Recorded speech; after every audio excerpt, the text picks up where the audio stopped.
Bonjour, salut à tous, bienvenue donc dans le White Magic World, votre émission préférée dédiée à l'univers Disney. Alors avant de commencer, j'aimerais vous dire à tous bonne année 2019, bonne santé, tous mes vœux de bonheur et tout ce qui va avec.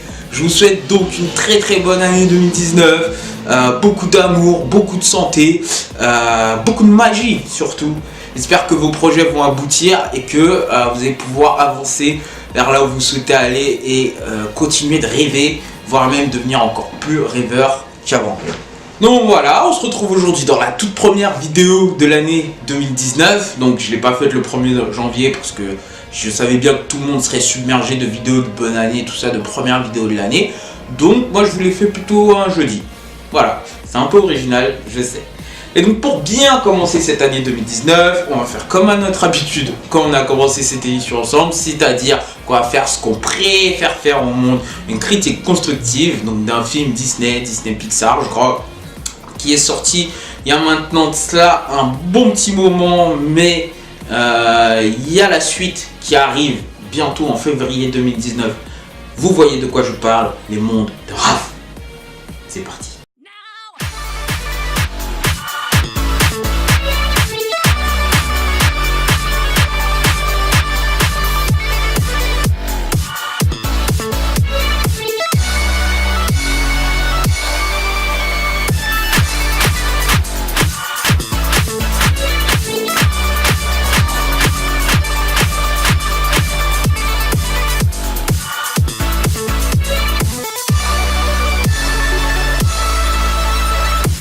Comme je vous disais, Les Mondes de Raph, c'est donc un film Disney qui n'a pas tout de suite connu un grand succès.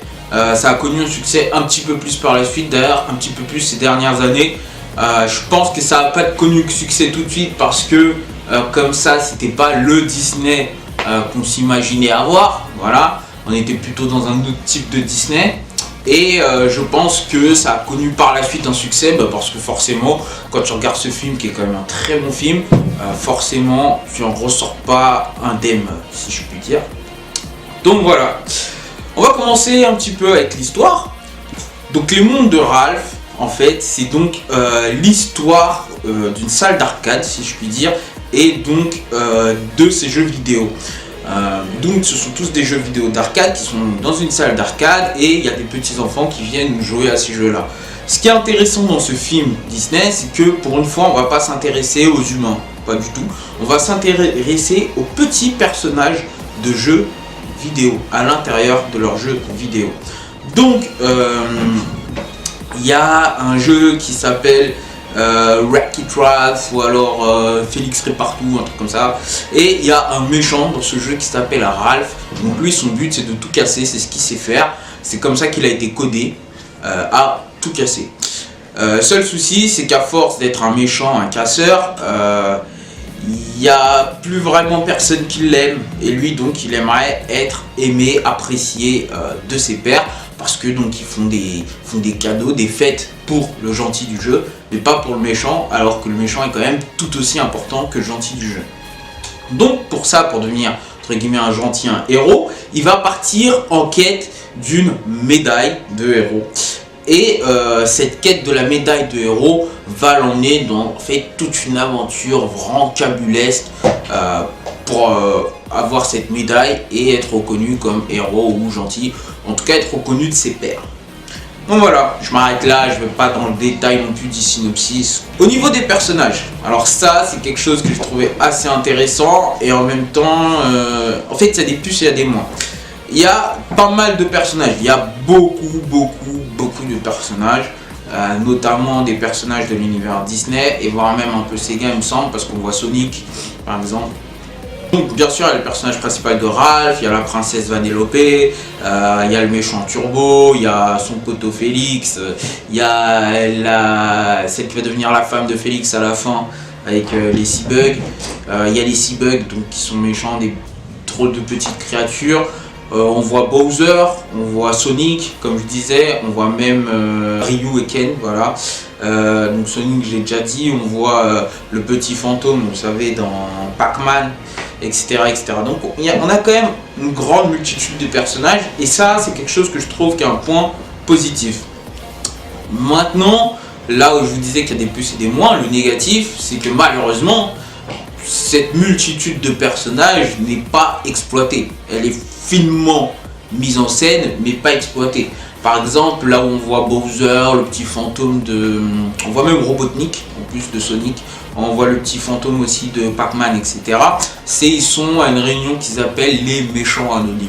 Donc c'est un peu comme les alcooliques anonymes, mais pour les méchants des jeux. Et donc c'est intéressant, vous voyez ce que je veux dire. Et c'est à ce moment-là où on voit Robotnik, le petit fantôme de Pac-Man, on voit Bowser, etc. Chez les méchants anonymes, on voit même Satan. Et malheureusement, à part à cette scène-là, les méchants sont pas trop exploités. Les autres personnages sont pas trop exploités.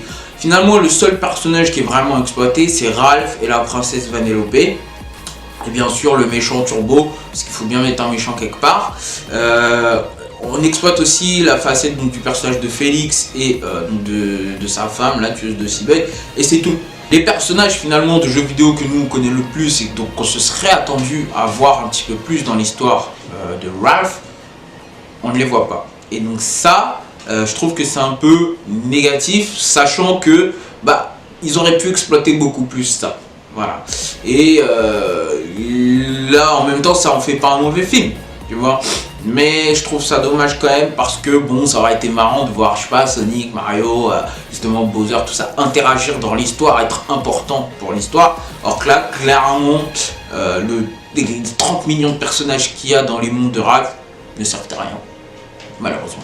Voilà. Au niveau de la réalisation, alors moi je trouve ça archi intéressant. Alors il faut savoir qu'au niveau de la réalisation, on est sur un film d'animation 3D qui est sorti plutôt dans les débuts des années 2010. Donc on peut dire quand même que c'est une très bonne réalisation. C'est un peu difficile pour moi de parler de la réalisation d'un film animation 3D parce que les critères sont pas les mêmes qu'un film en live action avec des vrais décors, des vrais personnages, vrais acteurs. Mais ce que je peux dire, c'est que l'histoire qui est quand même géniale, avec les personnages que moi personnellement je connaissais pas, Ralph, je connaissais pas Félix, je connaissais pas après le monde de Sugar Rush, etc. Donc ces personnages là c'est intéressant, ça nous fait découvrir tout ça. Donc la réalisation derrière qui est mise en place, surtout que donc, tout se passe dans le monde de Sugar Rush, qui est un monde rempli de sucre, avec des gâteaux partout, c'est vraiment le paradis quoi, t'as envie de vivre là-bas, t'es sûr que tu vas passer des bonnes journées. Et finalement j'ai envie de dire c'est limite en totale adéquation avec l'histoire, puisque je me posais la question, pourquoi ça se passe dans le monde de Sugar Rush, pas un autre monde? Voilà, parce que finalement, le bien fondé, si je puis dire, la principale activité du monde de Sugar Rush, c'est de faire des courses de cartes, un peu comme dans Mario Kart. Mario Kart, ils sont pas dans Sugar Rush, donc tu peux faire ça dans n'importe quel monde. Je pense qu'ils ont choisi le monde de Sugar Rush, justement pour donner toute cette beauté, toute cette magnificence au truc, justement pour encore plus encenser la chose. Et je trouve que c'est très intéressant, la manière dont les personnages sont amenés, on arrive à comprendre la psychologie de Ralph, qui est d'ailleurs lui-même narrateur de son histoire. On arrive à comprendre la psychologie de la princesse Vanellope, qui est en fait finalement similaire à celle de Ralph. On arrive plus ou moins à comprendre la philosophie de Félix, qui finalement en fait lui se laisse aller complètement.